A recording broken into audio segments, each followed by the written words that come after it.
Hey you. I'm okay. I just showered and changed and was getting into bed. It's not that late. I do have work tomorrow, but I should be relatively okay getting out of bed in the morning. It is a very high hope that I have for myself. Why? Do you doubt me? Uh-huh.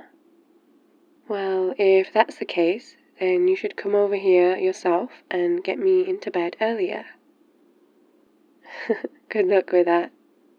Or you can come and wake me up in the morning. Not the easiest of the two options, and may the odds be in your favor. Come on, it's not that bad. No, that's not fair. The last time it was because I hadn't slept all night. And you can be just as grumpy if you don't get enough hours in, or if I don't get enough coffee into you as soon as possible. I know, honey. I wish you were here too. I guess I was very much spoilt by the fact that I get to wake up to you every morning. I don't even want to think about waking up tomorrow without you by my side. In the same way that I can't really settle in bed without you either. That's why I called you back. I'm really missing you.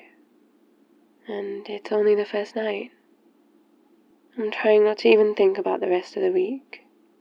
If I don't think about it, it's not gonna happen. I'll happily stay in denial until the moment creeps up on me. Kinda like now. It's not fair. Why did you have to go away? Well, it's still evil of them to send you away like that. Do they not know you have a girlfriend that loves and adores you, and simply cannot do without you? You explained all of that to them, and they still didn't sympathize. That's really mean. I know, love. I know you tried your best to rearrange things so that you wouldn't have to go, but I guess work is work. It doesn't mean I won't be sad about it and complain about the evil people that sent you away from me. Yes, they are the villains of the piece. No, I may have met them, and I know he was lovely, but he's still one of the villains.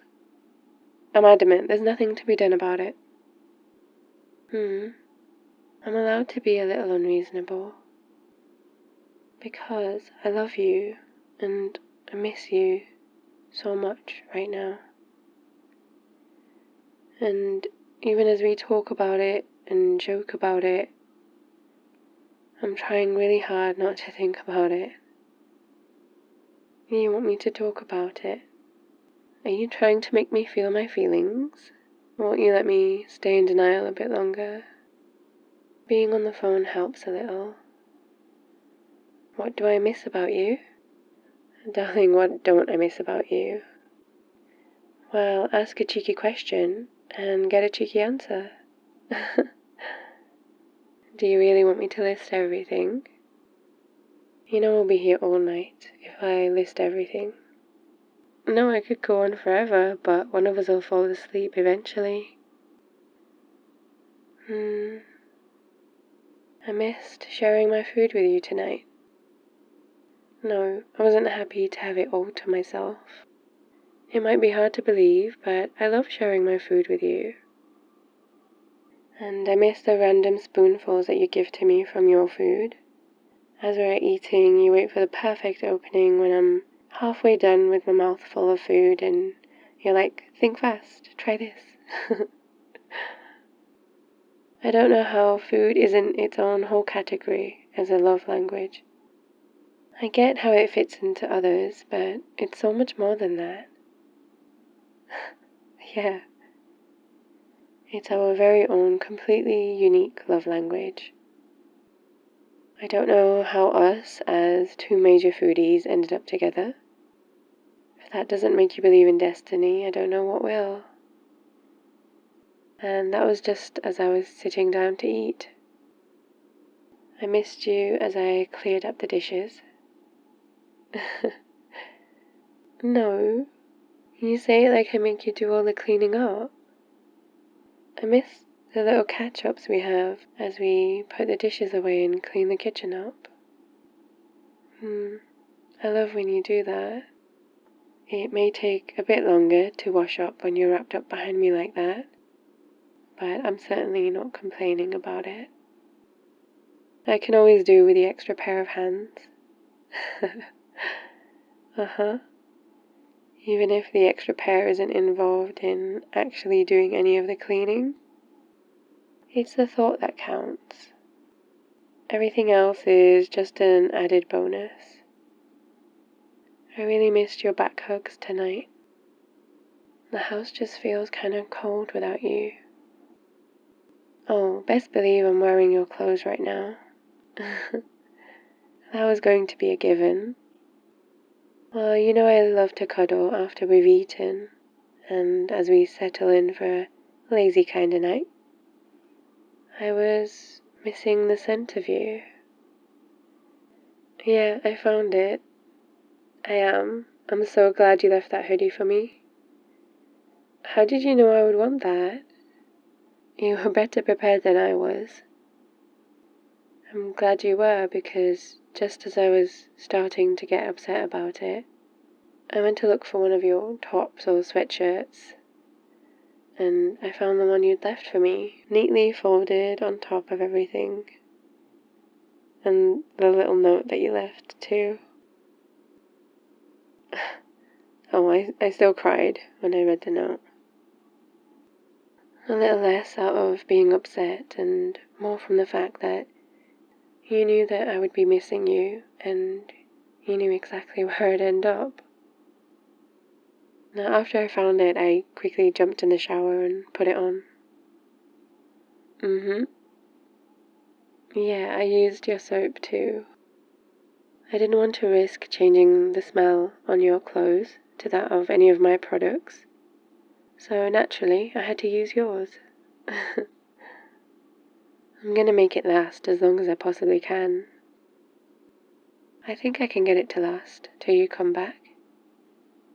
Yeah, the soap is a big help. It's my little cheat to keep it going for as long as possible. And it looks like all of my clothes are gonna smell like it too. Yeah. I missed our late night routine before we get into bed, and you bugging me while I'm in the shower. Of course I missed that. You don't really bug me. Yes. You heard me say it out loud. No take-backs, I promise. And all these things are not even what I miss the most. Nope, I've not even got to it yet. I miss falling asleep in your arms. You've spoilt me good and proper. There was a time when the thought of sleeping next to someone would make me feel smothered.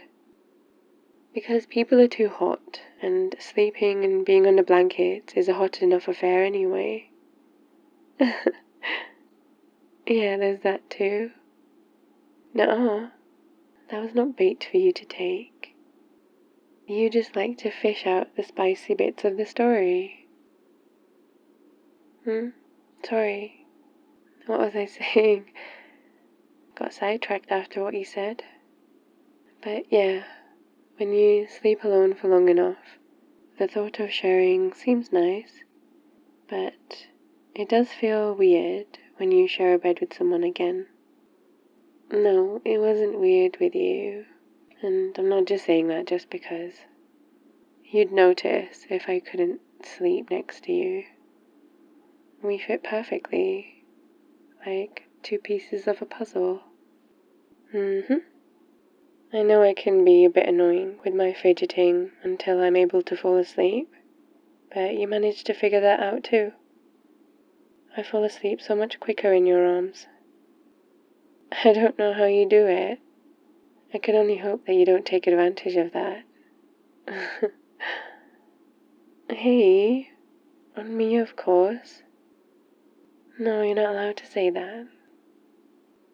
Exactly, they only work for me, not on another single soul, which is just one more way that we're perfect for one another. You hug me, and I play with your hair to help you fall asleep. It's the perfect duet. No sleepless or disturbed nights for either of us. And not to mention, I got used to falling asleep to your voice, and I don't think I can fall asleep without it now. No, I'm just hugging your pillow. No, how could it be a replacement? You know, this really takes me back to when we used to talk on the phone all night, just when we'd started dating and were getting to know one another better. It's like thinking back on a dream. We never had the intention to fall asleep like that. We just had so much to say to one another. And, yeah, I would always be the first one to fall asleep. I don't know why. And you'd always be awake before me as well. I would wake up and you would have texted me good morning messages and asked me if I'd had any sweet dreams. How could I not have? Your voice was the last thing that I'd heard. It would be impossible to not have had sweet dreams. It always works. Sweet dreams for you too, huh? I'll try not to fall asleep first. I want you to have sweet dreams too.